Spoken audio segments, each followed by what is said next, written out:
орынды, өте маңызды сұрақ деп білеміз. Өйткені қарайтын болсақ, шынымен сондай ниетте немесе сондай ойда жүрген жастар да бар. Енді бұған тоқталмас бұрын,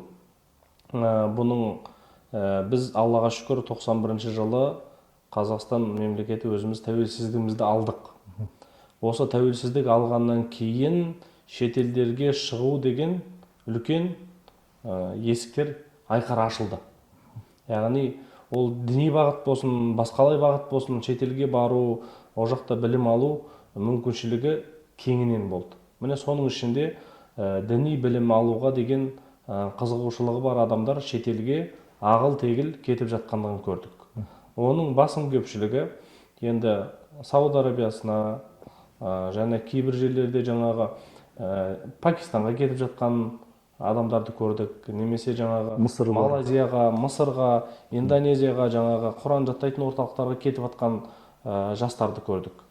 Енді бұның біз қарасақ дұрыс, біздің жастарымыз осы дінді үйренуге, Алланың әмірін үйренуге, тиған нәрсесін тыюға үйренуге деген бағыт бағдары деп аламыз. Бірақ уақыт өте келе осы шетелге кеткен адамдардың елімізге оралғаннан кейінгі дұрыс емес бағыттары шыға бастады. Неге? Өйткені шетелге шыққаннан кейін олар әртүрлі жерден білім алды.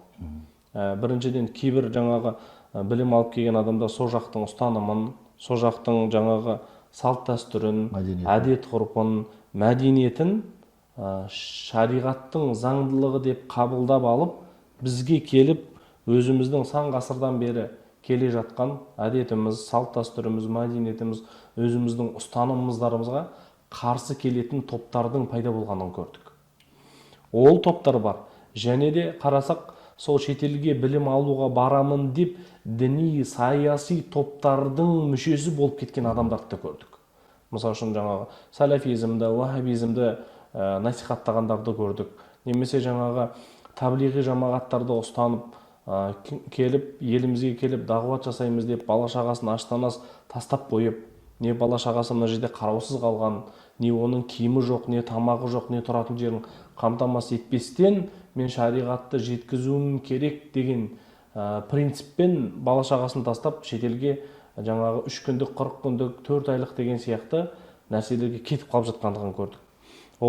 Және де жаңағы тағы не салафизм бағытын ұстанып келіп, жаңағы сол жақтан барып үйреніп, оқып келіп, енді шетелге барғаннан кейін шетелдің де шетелі бар да.